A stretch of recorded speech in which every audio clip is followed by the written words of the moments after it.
Well, everybody's bracket is busted. How about you there, Barry? My bracket is perfect. Oh, Kentucky. still going with that, huh? Still going with the Wildcats. Still going with just the still, one pick. I'm still hoping they get beat, but you know why you have to keep going with the jokes is because your actual bracket is busted. It is busted. When you have Virginia in the final game, the Cavaliers kind of let me down. But mine's pretty good, actually. Your bracket is good.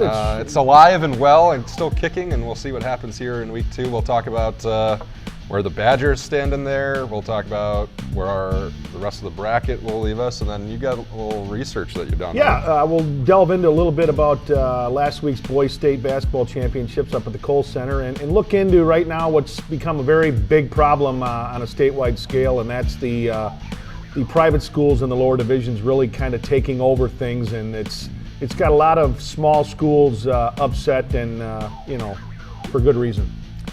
All that and more on this week's episode of Xtra Points.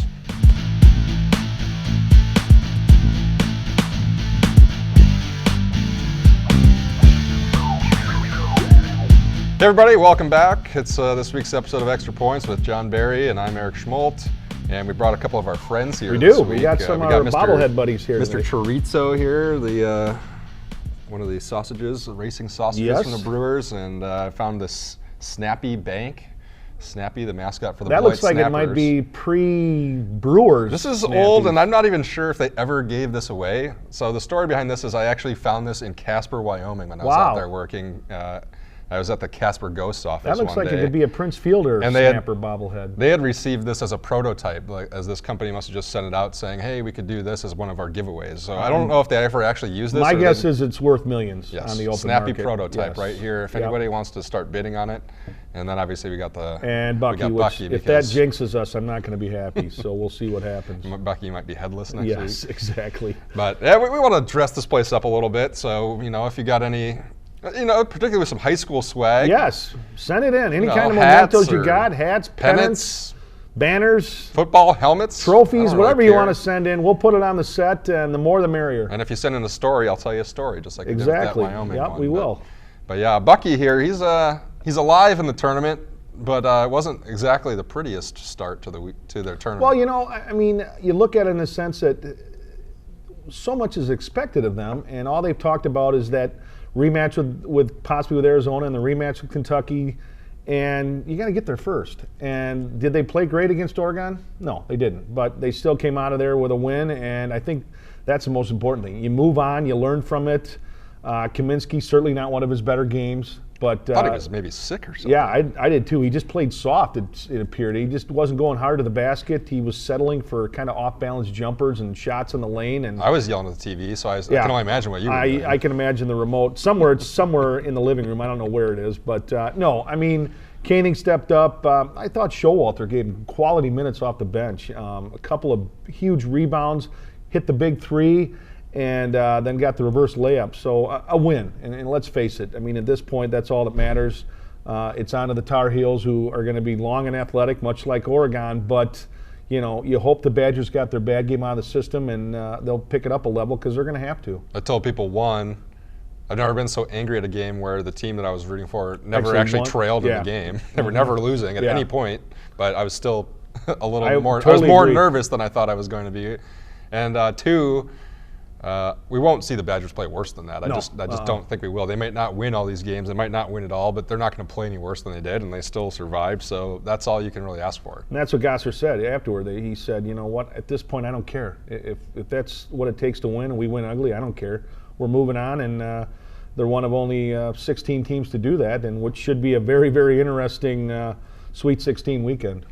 What do you think about this North Carolina matchup? Obviously, kind of some interesting there. Just Roy Williams never really been a fan of playing the Badgers. They're coming to Madison. You got the reunited Sam Decker and J.P. Tokido and kind of Bronson played on that Bronson. AAU team. You look at it, it's kind of like you looked at Kentucky last year. It's the Culver's All-Americans at Wisconsin versus the McDonald's All-Americans at North Carolina, and I think that's kind of the way you got to look at it. But North Carolina's been up and down. As much talent as they have, they really haven't been that consistent. They'll play well for a stretch of 2-3 games, and then they'll lay an egg, the next time out. So which North Carolina team are we going to see?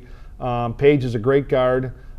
They're, like I say, they're long, they're athletic up front, and they're going to cause problems on the boards. But like I say, you and I both agree that Wisconsin's going to play better, and hopefully it's good enough to get past the Tar Heels, which would probably lead to a Saturday afternoon game with the Wildcats of Arizona, who right now are probably playing as well as anybody. Man, when we sat here last week, I said, I think they can get through this, and I didn't think that much of Arizona, but after watching them play those first 2 games, they're good. Man, I didn't give them enough credit, and it's probably just because I didn't see them play enough during the year, but once you watch them, and is it O'Donnell or O'Connell? Yeah, O'Connell, the point guard. Yeah.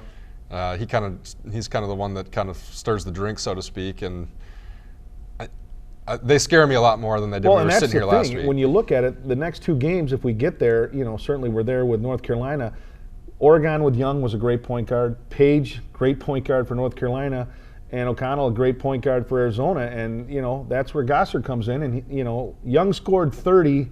Took him a lot of shots. Took a lot of shots and didn't really ever take over except for a little bit of stretch there in the first half when they got him back into the game. But, do you shut down the big score and hope somebody else beat you, or do you let the guy that scores all their points score and hope nobody else gets on track? And I think for the Badgers, it's Page will probably get his points, but can we shut everybody else down? I think it'll be a pretty fun weekend. I mean, I'm looking forward to it. I look back to last year when they were in the Elite Eight and trying to go to the Final Four, and I mean that was one of the more fun nights I've had without actually being at the sporting event and watching it on TV, and to have to go through some premier perennial teams like North Carolina, Arizona, just to get there. It would make this weekend pretty fun if they can do it. What do you think? Do you think they're getting back there or not? I'd like to say yes. I just think in seeing Arizona play and the fact that they're going to be in Los Angeles, so Arizona for them, a short drive for a lot of their fans. I would like to say the Badgers should get there, and every time I want to doubt them, they prove me wrong, but I still like Arizona coming out of that regional. But again, that's my reverse psychology, the way of saying, the Badgers are going to come out of there. But you think it'll be Wisconsin, Arizona, right? I think it'll be Wisconsin, Arizona, and then I think I really like Duke. I think Duke's playing very well right now. I like them to come out there. What about before we move on to these other regions? What about Bo Ryan after the game the other night, saying, that they kind of got screwed a little bit. The other 3 teams in this region playing on Saturday, they had to play Sunday night, and then they flew back for like 1 day, went to class, and they're already out in LA now. And this is Tuesday. Colin Coward made that point on his cheesy show that he has on ESPN that nobody watches, but he said, "Quit whining." Well, he's got a legitimate beef. I mean, I know it's logistics. I know that's the way they have to do it, but still, you're asking college kids. Like Showalter said, he had 3 exams this week. Well, you get on a plane late after playing a late game on Sunday. You didn't play an afternoon game. You played a late game. You get on a plane, you come back to Madison, you sleep, you get up, and that evening you're on a chartered flight to Los Angeles, which is, let's face it, it's a different time zone. It's 2 hours behind us. So that's trying to get acclimated to a game on Thursday.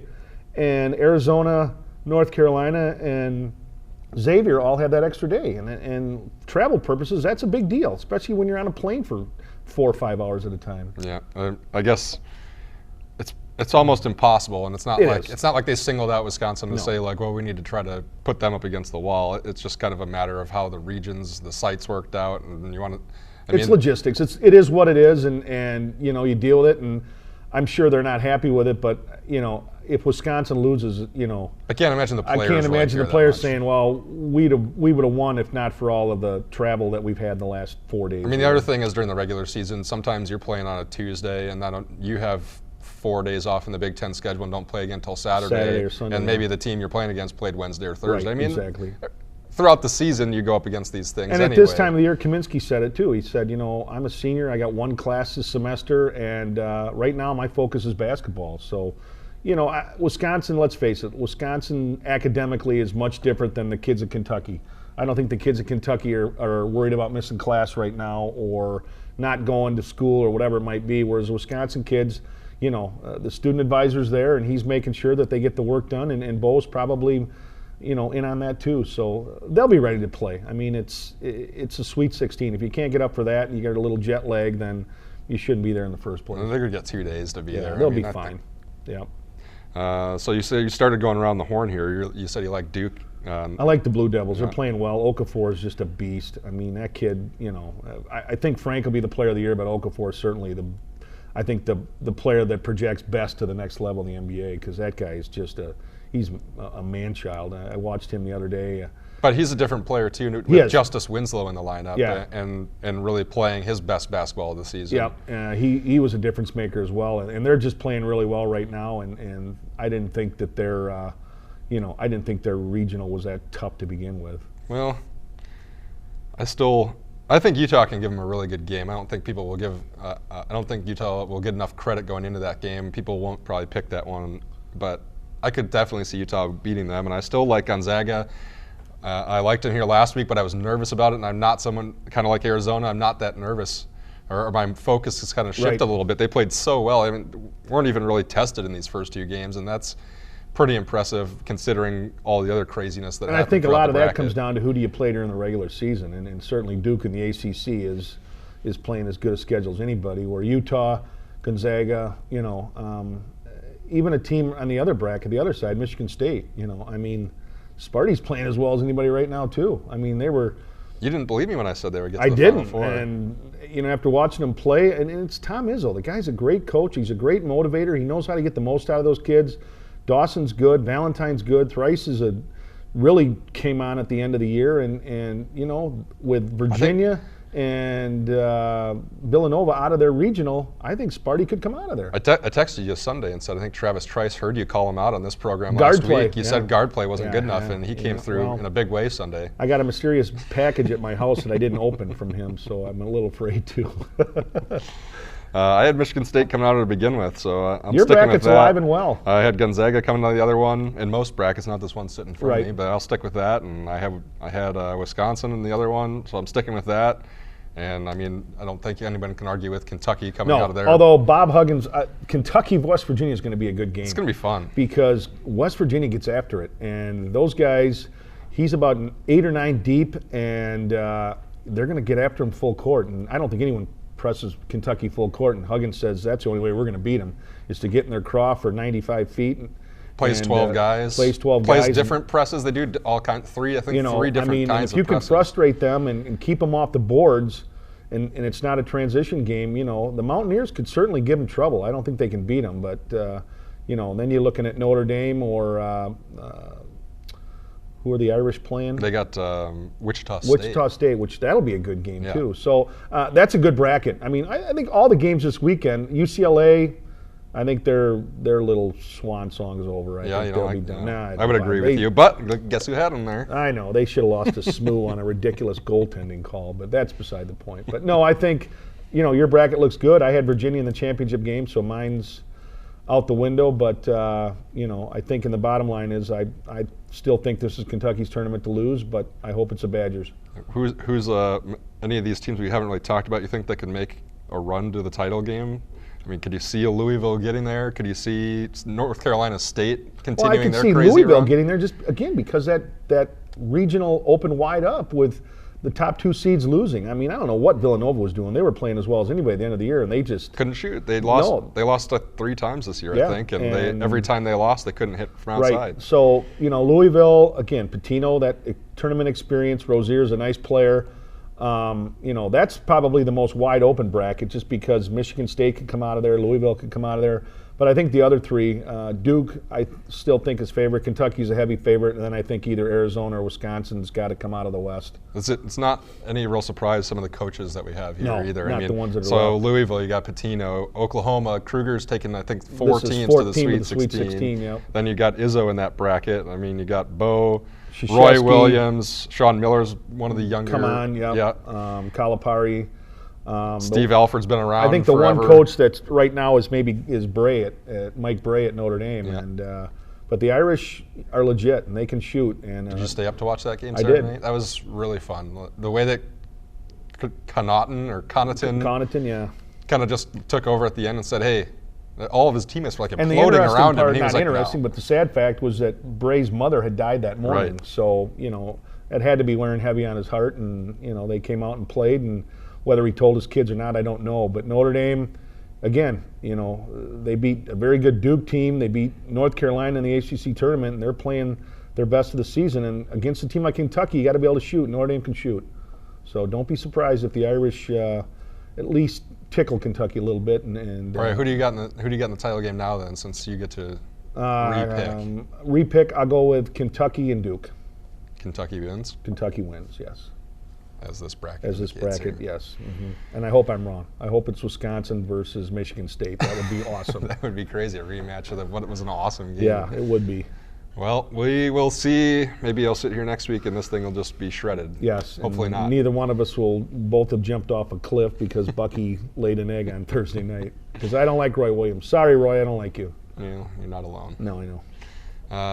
The other brackets, the high school brackets, are they're all wrapped up. They are. What a great weekend of boys basketball up at the Kohl Center. And again, no offense to Green Bay and the girls tournament, but there's nothing like state basketball in Madison, and we saw it last weekend when you look at Stevens Point with two really, really good players on their team. Hauser, the junior, the 6'6" kid, can just flat out play, and I hope he's on Bo's radar.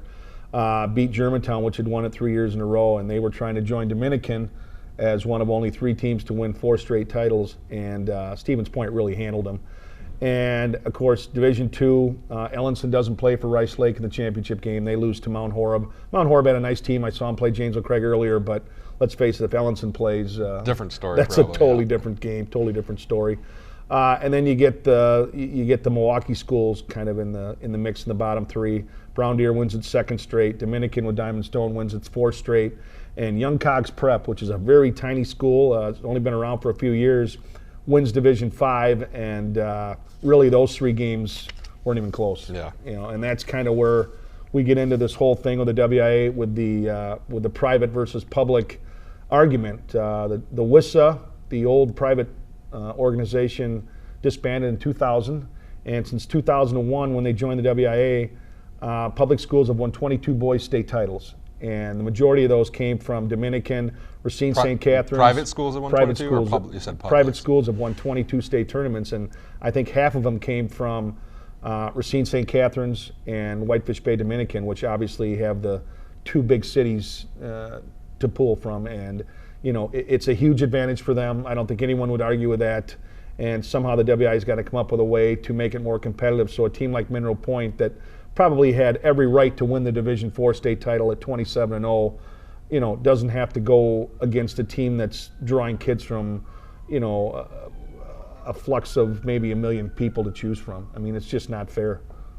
And so April 22nd is the WIAA board meeting, and the ad hoc committee that they assembled about this time last year decided on the plan to kind of give teams points, I guess, based on how far they advance in state tournaments. And so I think they'll be voting on that. But now also these small schools have brought up the multiplier again, which they did last year. So now they've got to think enough signatures that they're going to talk about that up there as well. Right. And, I mean, I think what it all has kind of boiled down to over the last year, and even longer, because this discussion's been going on for a while, is that there's just not a perfect solution. It doesn't seem like, to figure it all out. No, and if you look at it, let's take a community like Mineral Point, okay? Long-time dominant program in wrestling. Now they've made the strides and they're a good basketball, but where do they have to draw from for kids? If I'm a really good basketball player and I want to go to Mineral Point, I live in the outlying area. You're not going to come there from Madison. You're probably not going to come there from, a Platteville or something like that. So you really got to look at it, Young Cogs Prep. I mean, if I'm a really good basketball player growing up in the city of Milwaukee, that's one of my options, as is Whitefish Bay Dominican, as is Germantown. I mean, you've got so many options in such a big metro area that it's unfair, and something's got to be done, whether it's, Diamond Stone, Dominican could have played in Division I. I don't think there's any question about that with Diamond Stone in the middle. But, Racine St. Catherine's for all those years was so good, but, Racine's another huge metropolitan area to draw from, and it's just not fair to the smaller schools that don't have that big city to draw from for open enrollment, and that's where decisions have to be made. Maybe Pius, a place like Pius or Dominican, maybe next year they go to Division II or they go to Division III. Maybe not for all sports, but for sports where they've done well and had success, that's where you're going to see it moved up. Milwaukee Marquette and boys soccer, they've been dominant for so long, and at some point, something's got to be done, or it's not a level playing field.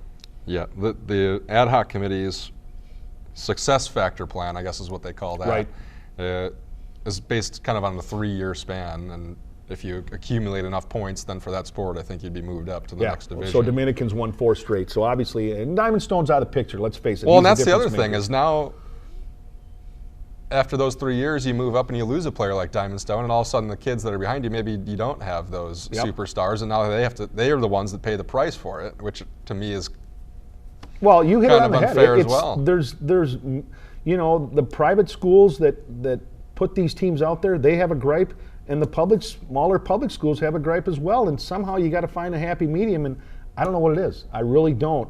Open enrollment has caused a lot of good things to happen, but it's also had a lot of negative effects on a wide, I guess, statewide scale. April 22nd, that meeting probably will get a little bit interesting. I would assume there'll be a lot of people standing up to get their 2 cents in, yes. We shall see. That'll pretty much wrap it up here on Extra Points this week. Spring has sprung, and next week we can start getting into spring sports. Maybe some softball right away here Thursday if the snow has melted. We'll see. So start looking that way toward the next season, and we'll see you here next week, hopefully with the Badgers back in the Final Four. Back in the Final Four, yep. See you next week. Take care, everybody. Go Bucky.